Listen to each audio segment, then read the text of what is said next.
राधे कृष्णा। जय बोलो गंगा मैया की जय। जय बोलो हिमाचल पर्वतराज की जय। जय बोलो आज की आनंद की जय। जय बोलो आज की आशीर्वाद की जय। जय बोलो भरत लक्ष्मण शत्रुघ्न मूर्ति की जय। जय बोलो सीता रामचंद्र भगवान की जय। கங்கா தத்தன், கங்கையினாலே தரப்பட்டவன் அப்படின்னு அழகா அர்த்தம். அந்த கங்கா தத்தன் அவனுடைய விஷயம்தான் பார்த்துட்டு இருந்தோம். மகாபிஷக் என்ற ஒரு ராஜா கங்கையை பார்த்து மயங்கினான். அவன் பூமியிலே அவன்தான் சந்தனுவாக வந்தான். அந்த சந்தனுடைய அப்பா தான் பிரதீபன். அவர்தான் கங்கையை மருமகளாக வரிக்கிறார். அந்த பிரதீபனுடைய வயசான காலத்தில் பிறந்தவன் தான் சந்தனு, சாந்தனு அப்படின்னு. அழகான பரத லக்ஷ்மண சத்ருக்னர்கள் ஆவிர்பவிச்ச நாள் இன்று, அவதரித்த நாள் இன்று. இது ஆக்சுவலாக ஒரு நாள் நம்ம நடுவில் ரெக்கார்ட் பண்ண முடியல. ஸோ அந்த பெண்டிங்னால இன்றைக்கி காத்தாலே இதை ரெக்கார்ட் பண்ணி இப்போ போடுறேன். கங்கை பிரபாவம் ரொம்ப விசேஷமானது. ஸோ ஸ்ரீமத் ராமாயணம், ஸ்ரீமத் பாகவதம், மகாபாரதம், எனக்கு தெரிஞ்சு நீங்கள் எந்த புராணங்கள் எடுத்தாலும் கங்கையை பற்றிய வைபவம்ன்றது இருக்குது. ஒவ்வொன்றத்துலையும் கொஞ்சம் கொஞ்சம் சில விஷயங்கள் வித்தியாசமாக இருக்குது. தேவி பாகவதம் முதற்கொண்டு எல்லாத்துலேயுமே இருக்குது. ராதைக்கும் கங்கைக்கும் சம்பந்தமான ஒரு கதையும் இருக்குது. அது பின்னாடி சொல்கிறோம். ஒவ்வொன்றா சொல்லுவோம், தேடி தேடி ஒவ்வொன்றா பகவான் காட்டி கொடுக்குறான், ஒவ்வொன்றத்தையும் அனுபவிப்போம். ராதா கங்கா வைபவம்னே இருக்குது. அழகான அந்த கங்கை, ஏற்கனவே கங்கையினுடைய ஒரு பிள்ளையை பார்த்தோம், ஸ்கந்தன். அவனுக்கும் காங்கேயன் அப்படின்னு பெயர். இப்போ அடுத்தது இன்னொரு கங்கா புத்திரன், அவருடைய வைபவத்தை தான் பார்த்துட்டு இருக்கோம். 7 குழந்தைகளை போட்டுடுறா, செத்து போய்டுறது. 8வது குழந்தைய போடும்பொழுது தான் சந்தனு மகாராஜா தடுத்துடுறார்.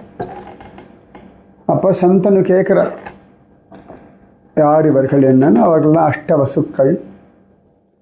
நான் ஸ்வயம் கங்கா அவர்களை பிள்ளைகளாக பெறுவதற்காக வந்தேன். உங்கள் அப்பா என்னை உனக்கு மருமகளாக அப்பொழுதே வரிச்சுட்டார், அதனாலே உன்னிடத்தில் வந்தேன். அவ்வளோதான் சொல்கிறார். இதுக்கு மேலே சந்தனுவினுடைய பழைய கதை, அந்த மகாபிஷக் விஷயமெல்லாம் அவள் சொல்லலை. மகாபாரதத்தில் இப்படி தான் இருக்குது. இதுக்கு மேலே அவனுடைய பூர்வ ஜென்ம விருத்தாந்தத்தை கங்கைக்கு தெரியும், சந்தனுவுக்கு தெரியாது. அப்போ கங்கை இதெல்லாம் சொன்னவுடனே சந்தனு கேட்குறான், இந்த அஷ்டவசுக்களுக்கு ஏன் நம்ம வசிஷ்டர் சாபம் கொடுத்தார்? அவர்கள் ஏன் பூமியில் மனிதர்களாக பிறக்க வேண்டிய அவசியம் வந்துடுத்து? அதை சொல்லு அப்படின்னு சொல்ல கங்காதேவி ரொம்ப அழகாக சொல்கிறார். வசிஷ்டர் பெரிய தபஸ்வி. ராமனுடைய குலத்துக்கு அவர் தான் குலகுரு. சரியா? ராமன், பரதன், லக்ஷ்மணன், சத்ருக்னன்னு பெயர் வைக்கிறதே வசிஷ்டர் தான். இன்றைக்கி ரிஷிகேஷ்லேருந்து தேவப்பிரயாகை போகிற வழியில் வசிஷ்ட குஹா அப்படின்னு சொல்லி வசிஷ்டரும் அவருடைய மனைவி அருந்ததியும் தபஸ் பண்ண குகை கங்கை கரையில் இன்றைக்கி இருக்குது. பெரியவர் வசிஷ்டர். வசிஷ்டருடைய வம்சத்தில் தான் எல்லாருமே வசதி.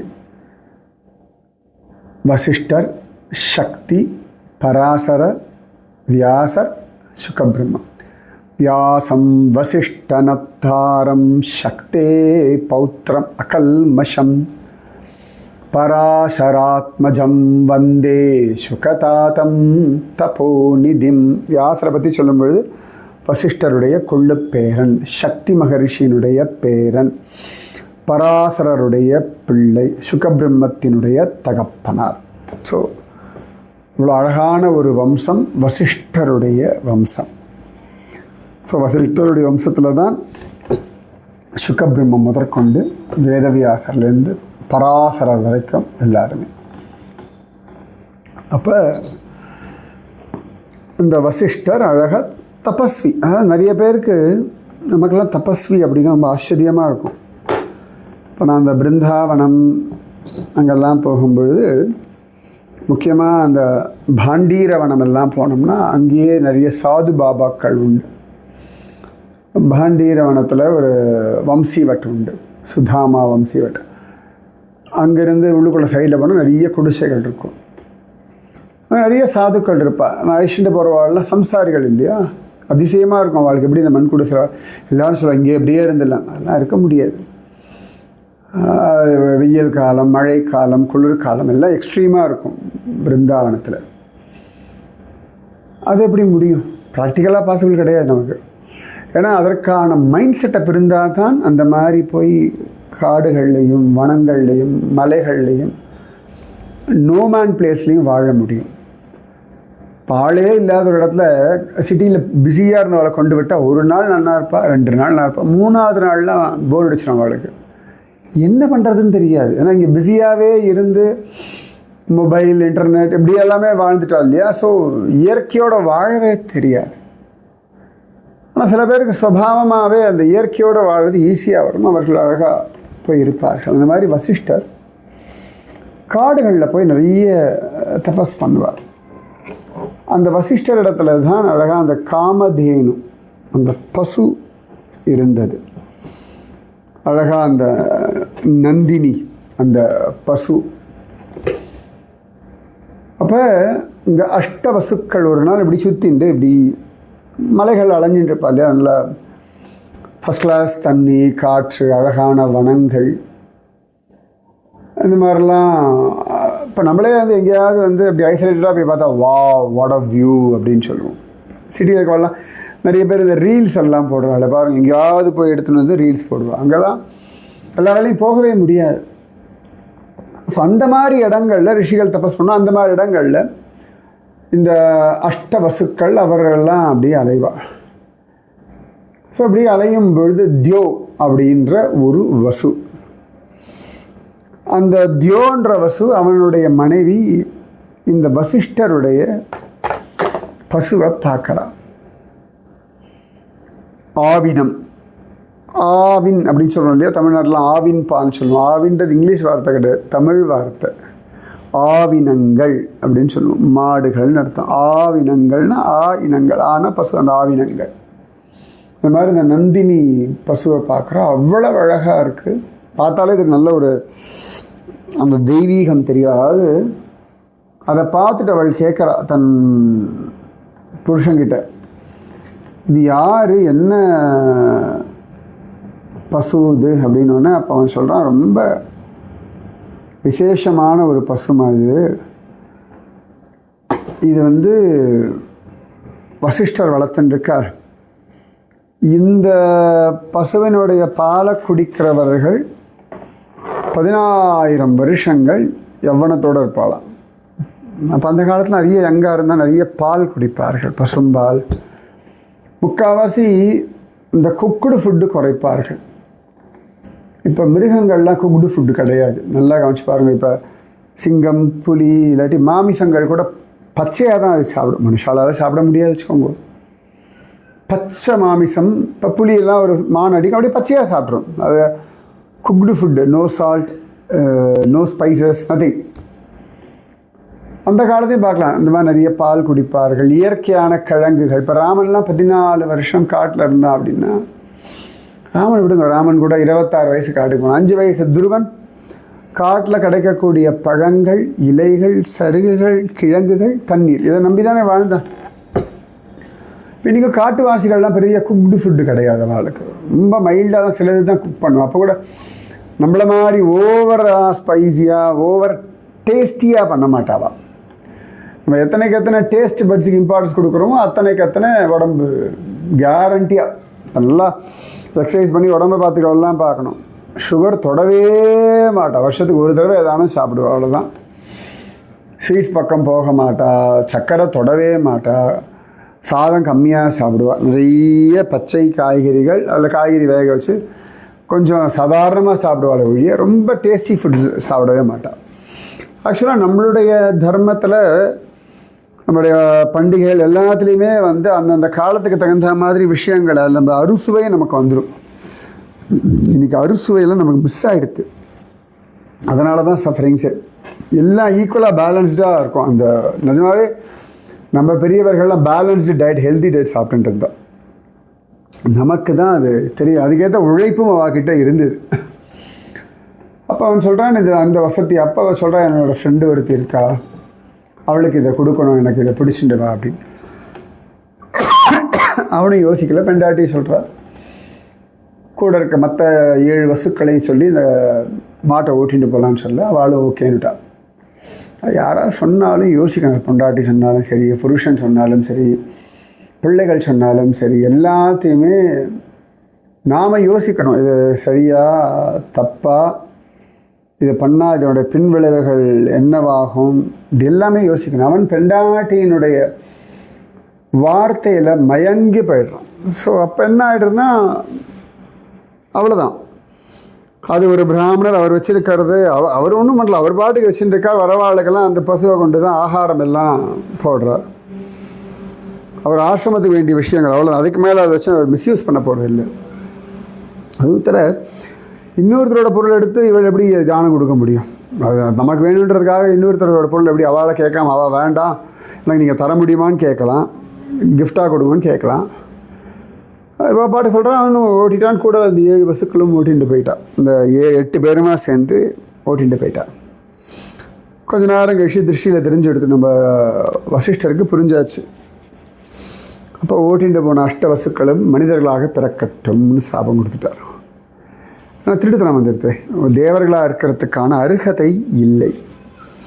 கள்ளத்தனம்னா அடுத்தவாட பொருள் அபகரிக்கிறான் இல்லையா, அப்போ அதற்கான தண்டனை. இப்போ பூமியில் திருடனெலாம் கொண்டு ஜெயிலில் போடுறான். அதுக்கு என்ன அடுத்தவாட பொருள் அபகரிக்கிறான் இல்லையா, ஸோ அந்த திருட்டுத்தனத்துக்கான தண்டனை உண்டு. அதுக்கப்புறமா தான் அந்த 8 வசுக்களுக்கு தெரியாது. நேராக போய் அவர்கிட்ட மன்னிப்பு கேட்குறான். அப்போ அவர் சொல்கிறார், சரி மற்ற எல்லாருக்கும் ஒவ்வொரு வருஷம், ஆனால் எவன் பெண்டாட்டி சொல் பேச்சை கேட்டுண்டு இப்படி பண்ணானோ அவன் நீண்ட காலம் பூமியில் வாழ்ந்தே ஆகணும். பெண்டாட்டியோடைய பேச்சை கேட்டாலே அந்த அந்த ஜன்மாவில் அவனுக்கு பெண்டாட்டி கிடையாது, ஒன்றும் கிடையாது, பிள்ளைகள் கிடையாது, ஒன்றும் கிடையாது, அப்படியே இருக்கட்டும், ஆனால் கீர்த்தி மிக்கவனாக இருப்பான் அப்படின்னு சொல்லிடுறார்.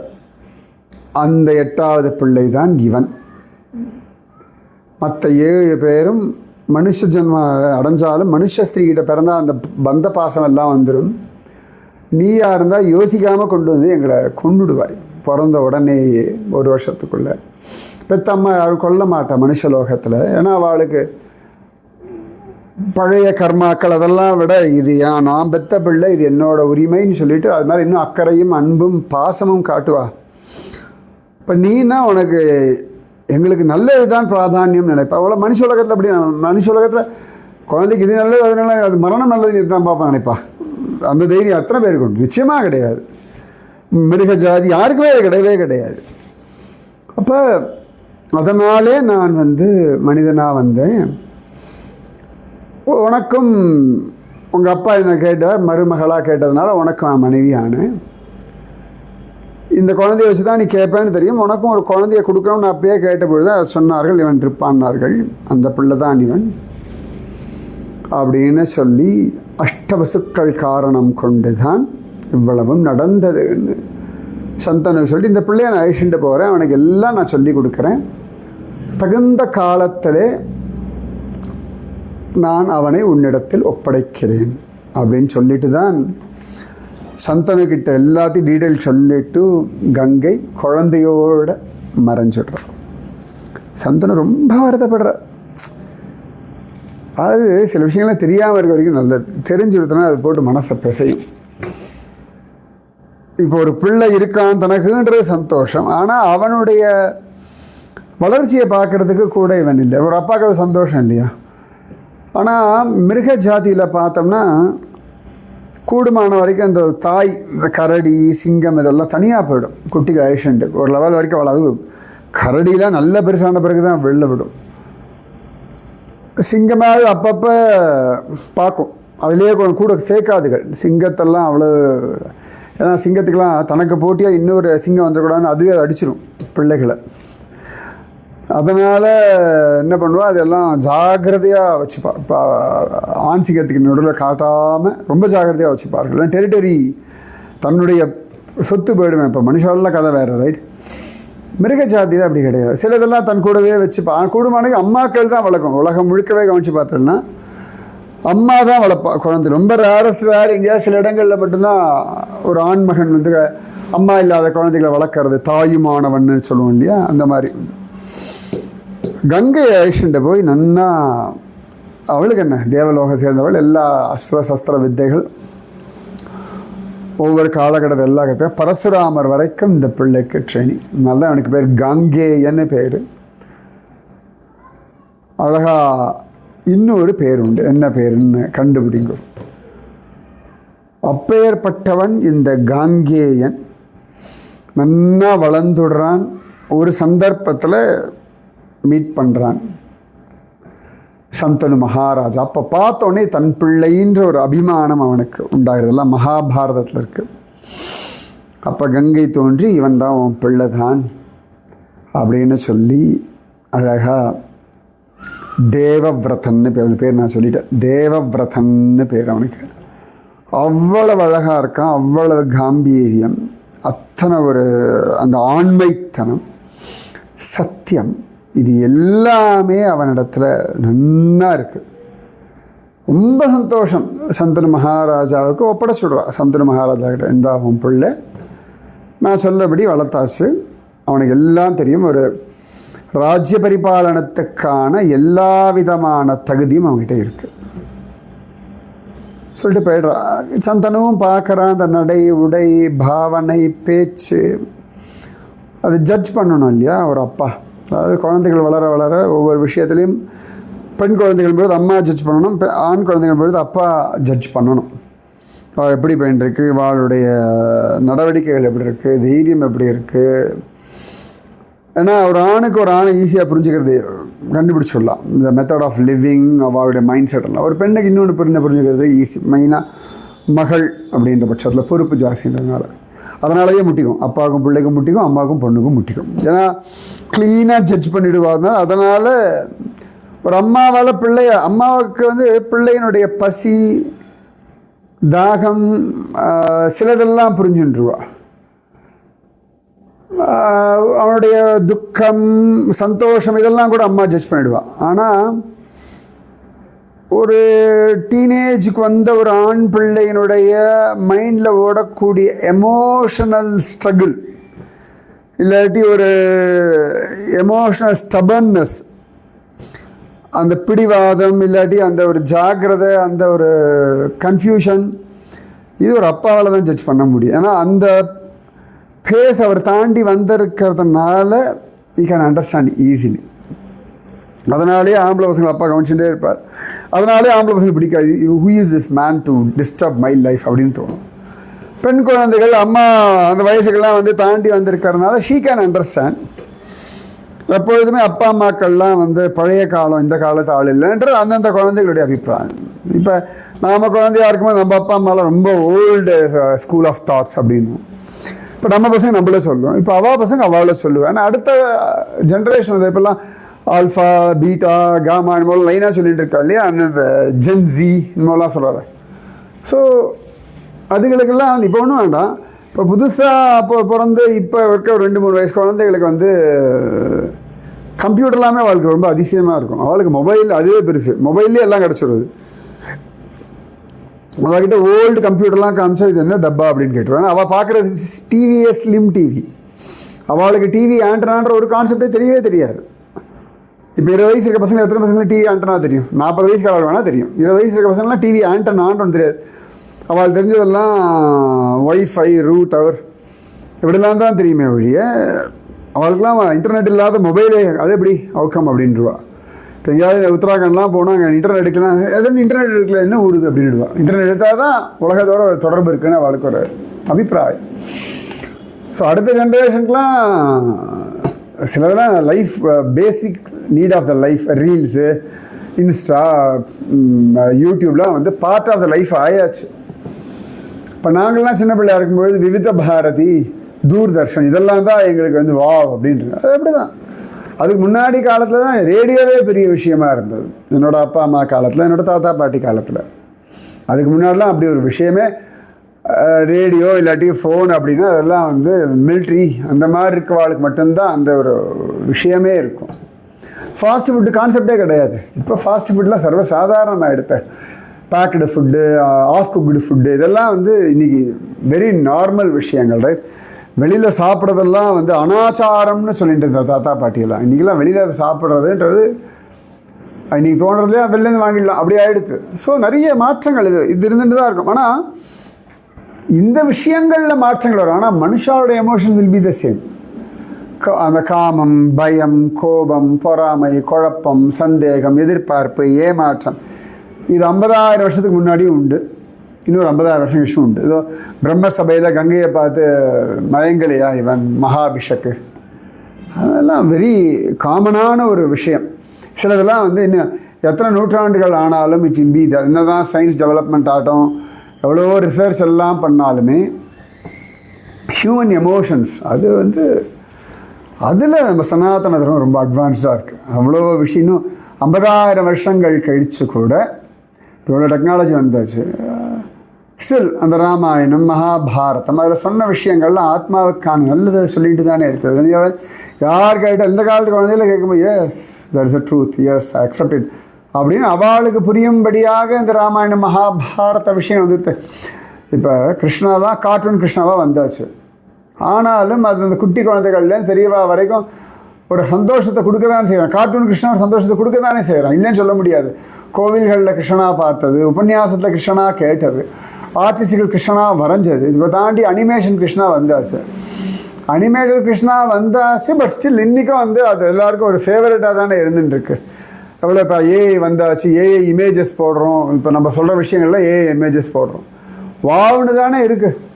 அப்போ என்னடான்னா அதற்குரியதான விஷயங்களுக்கு அடுத்தடுத்த லெவலுக்கு இந்த சனாதன தர்மம் மட்டும் அது ஏற்கனவே அட்வான்ஸாக இருக்கிறதுனால நம்ம எந்த அட்வான்ஸ் லெவல் போனாலும் நமக்கு தான் புதுசாக இருக்கும். சனாதன தர்மத்தை பொறுத்த வரைக்கும் அது ஆல்ரெடி அட்வான்ஸ் செய்யுது. இது ஒன்று இங்கே சனாதன தர்மி அதனால் அப்படி சொன்னால் அதெல்லாம் கிடையவே கிடையாது. எல்லாமே நீங்கள் ஒவ்வொன்றா கவனிச்சுட்டு வாங்கல. இன்னி வரைக்கும் ரொம்ப அப்கிரேடடான வெர்ஷனில் இருக்கிறது சனாதன தர்மம் தான். இவா சொல்லக்கூடிய கெலாக்ஸி முதற்கொண்டு எல்லாம் ஏற்கனவே சொல்லி அது ஒவ்வொரு காலத்தில் ஒவ்வொருத்தரை ப்ரூவ் பண்ணும்போது நமக்கு வா அப்படின்னு இருக்க வழியே இது என்றைக்குமே அதே அந்த பிரபாவத்தோடு தான் இருக்கு. அப்போ அந்த தியோன்ற வசு அவனோட இன்னொரு பேர் தான் பிரபாஸ். அந்த பிரபாஸ் தான் சந்தனனுடைய பிள்ளை. இந்த சந்தன மகாராஜா பிள்ளை நல்லா எவ்வளோ வயசு ஜம்முன்னு வந்துட்டான். இவர் ஒரு நாள் வேட்டையாட போனார். சந்தனு சத்தியவதியை பார்த்து மயங்கிட்டார். ஒரு கங்கை கிட்ட மயங்கி 7 பிள்ளை பெற்று 7 பிள்ளையை தொலைச்சி 8வது பிள்ளை வந்து அவனும் பெருசாகாச்சு. இவன் சத்தியவதி ஒரு செம்படவ மீன்கார பொண்ணை பார்த்தா மயங்கி போயாச்சு. ஸோ ஒன்று தெரியாது, பிள்ளைகள் வளர்ந்து விட்டான்றதுனால ஆசையெல்லாம் விட்டு போகிறதும் கிடையாது, உடனே அப்படியே வைராக்கியம் வந்துட போகிறதும் கிடையாது. இது எல்லாமே அவாவாளுடைய மனோதர்மம், காலங்கள், விஷயங்கள் இதை பொறுத்து தான் இந்த வைராக்கியம் எல்லாம். 10 குழந்தைய பெத்தாச்சுன்னா வைராக்கியம் வந்துடும், அதெல்லாம் கிடையவே கிடையாது. அதாவது கஷ்டத்தில் வைராக்கியம் வரும், கொஞ்சம் கஷ்டம் மறந்த உடனே வைராக்கியம் விட்டு போயிடும். Very simple. 3 நாள் ஜுரமாக இருக்கும்போது ஒன்றும் வேண்டாம் கொடுக்காதீங்கோன்னு அழுவா. வாய் கசக்கிறது, எனக்கு ஒன்றும் வேண்டாம், மருந்து சாப்பிட்றக்கா சாப்பிட மாட்டேன், வாந்தி எடுப்பேன், எல்லாம் பண்ணுவாள். 4 நாள் ஆயாச்சு, ஜுரம் முடிஞ்சாச்சுன்னா 4 நாளாக ஒன்றுமே சாப்பிடல, எல்லாத்தையும் கொண்டாடுவாள். 3 நாள் முன்னாடி ஒரு வாய் கஞ்சி குடிக்க மாட்டேன்னு ஆர்ப்பாட்டம் பண்ணுவான். 4 நாள் கழிச்சு எனக்கு ஒன்றுமே கொடுக்க மாட்டேங்கிற. இல்லை இப்போ தான் உனக்கு ஜுரம் முடிஞ்சு, கொஞ்சம் கொஞ்சமாக மருந்து, எப்படி மோர் சாத்து எப்படி சாப்பிட்றது, வாயில் வைக்க முடியறதா, அவ்வளோதான். இது வந்தோடனே உடனே சண்டை போடுவா, அது வரைக்கும் அதுக்கப்புறமா மாறி போய்டும் குரல் டோன், அவ்வளோதான். இதுதான் உலக இயற்கை. ஸோ இவர் பார்த்தார், மயங்கியாச்சு. சத்தியவதி எங்கள் அப்பா கிட்ட கேட்டுக்கோங்கன்னு சொல்லிட்டார். மீதி விஷயம் நாளைக்கு சொல்கிறேன் அடுத்ததில். ஸோ கங்கா புத்திரன், தேவவிரதன், காங்கேயன், கங்காதத்தன். இப்போ சொல்லிட்டு இருக்க கதை ஏன் பீஷ்மன்னு பேர் வந்ததுன்றதுக்காக சொல்லிட்டு இருக்கேன். இந்த பீஷ்மன் பேர் வந்த விஷயம் அடுத்ததில் சொல்கிறேன்.